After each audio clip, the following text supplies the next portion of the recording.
Hey everybody, what's up? Aaron, as I said, promised, I will be doing a Metal Gear Solid 3 walkthrough. Okay, I have a cold first of all, which is fucked up where I haven't been doing videos. So, don't mind if in the video I'm snuffling like a lot, because I have a cold. I'm gonna be playing this, I'll play it on normal, I guess.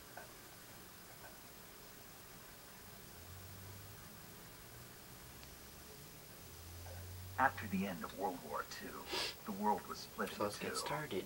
East and West. This marked the beginning of the era called the Cold War. I haven't played this game in such a long time, so don't make fun of me if I fuck up, which I usually will. I probably will.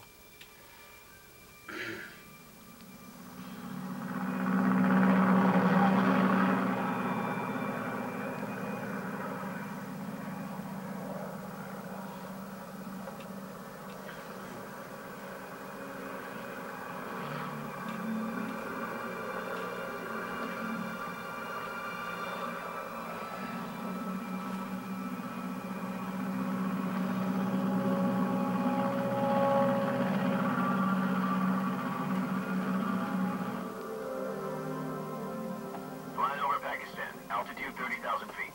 Approaching Soviet airspace. 20 minutes to drop off. Commencing internal depressurization. Equipment check. Army parachute. All right. You ready to go? Drop zone still showing a high pressure mass. Cav okay. Good. We've got high visibility.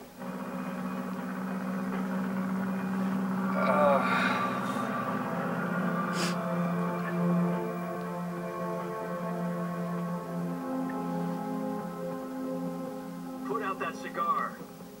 Connecting oxygen hose to interior connector. No one knows who that guy is. Well, everyone probably knows who that guy is. That guy's obvious. This is like one of my. This is like probably my favorite part of the game, or of all cutscenes. Approaching release point.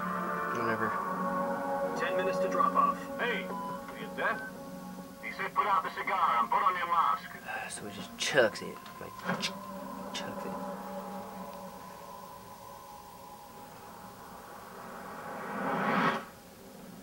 That was epic. You know how epic that was? It was like chuck it, fly slow motion. Depressurization complete. Checking oxygen supply. 6 minutes to drop off. Opening rear hatch.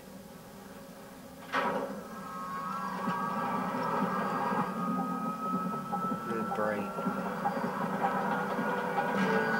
Sunrise.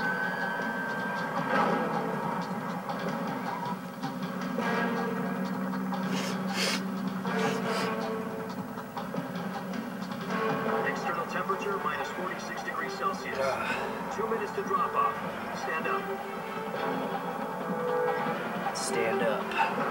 You'll be falling at 130 miles per hour.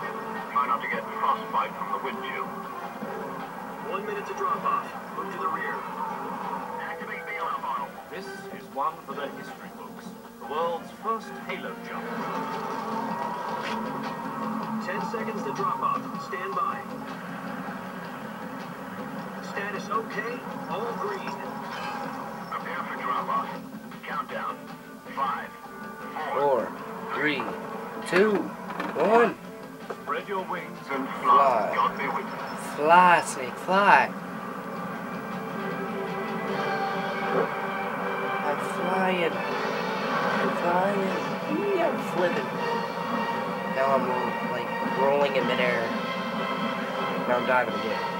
I'm diving, Mom, I'm diving. Oh, this is gonna be long. Jack, I've got some important news. The head of the CIA has finally given us the green light for the virtuous mission. This is gonna be long as No, hell. the virtuous mission. The future of our Fox unit depends on it. If it succeeds, we'll be officially organized into a unit. Virtuous mission. Virtuous Sounds mission. like some kind of initiation ritual. You know, don't get cocky. This isn't a training op. Right. So what exactly is this wonderful mission? Well, about 2 years ago, a certain Soviet scientist requested asylum in the West through one of our moles. His name is Nikolai Stepanovich Sokolov. He's head of the OKB 754 Design Bureau, one of the Soviets' top-secret weapon research facilities, and the East's foremost expert on weapons development.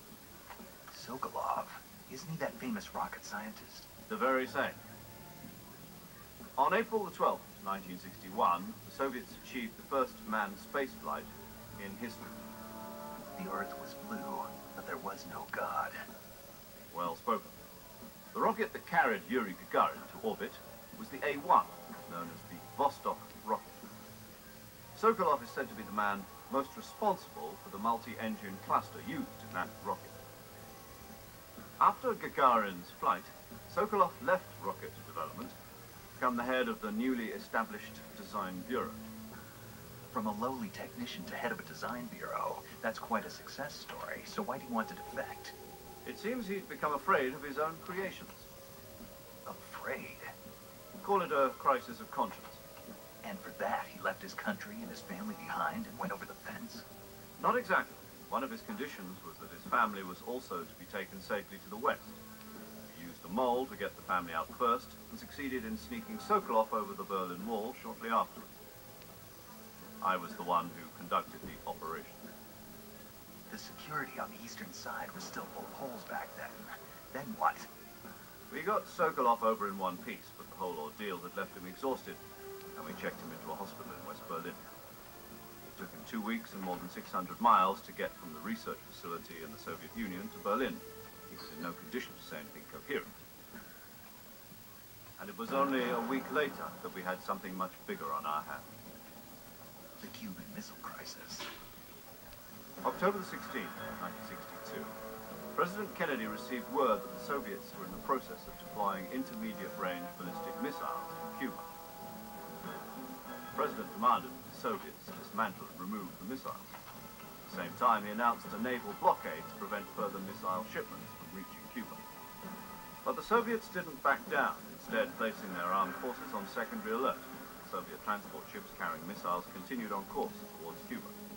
US and Soviet forces went on alert for an all-out nuclear war. Frantic negotiations were conducted through the UN's Emergency Security Council and unofficial channels to end the hair-trigger standoff. Finally, on October the 28th, the Soviet Union agreed to remove its missiles from Cuba. And so the world avoided a nuclear holocaust. But in order to get the Soviets to pull their missiles out, we had to make a deal.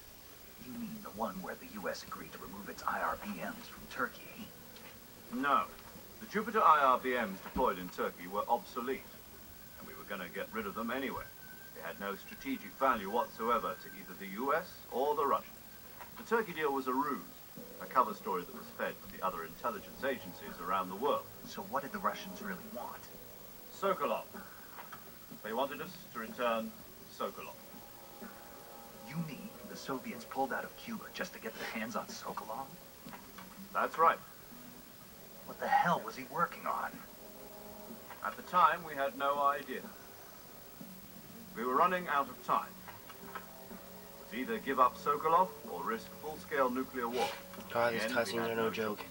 Hurry up. President Kennedy gave in to Khrushchev's demand. No, I haven't played Metal Gear Solid 3 in a long Next time. I day, don't I fucking got play it. Sokolov out of the hospital, handed him over to agents on the eastern side. Sokolov kept on screaming, "Save me," until he disappeared from my sight. Then a month ago, we received some new information from one of our moles. About Sokolov? Oh my god.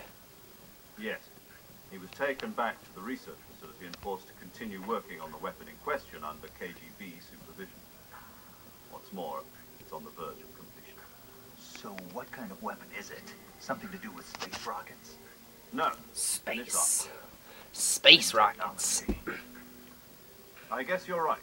We don't know the details, but it appears to be a new kind of nuclear device. God, my For half a god. year now, the Soviets have been conducting frequent nuclear tests of semi-palatins. Something to do with the weapon, I assume. We're talking about a secret weapon so big that Khrushchev was ready to pull out of Cuba to get it back. Is Sokolov still in the facility? Oh my god, no No, joke. according to our intelligence, The he's camera, in stop Celino moving. Yacht, a place in the mountains about 3 miles to the west. It's known as the Virgin Cliffs. The Virgin Cliffs.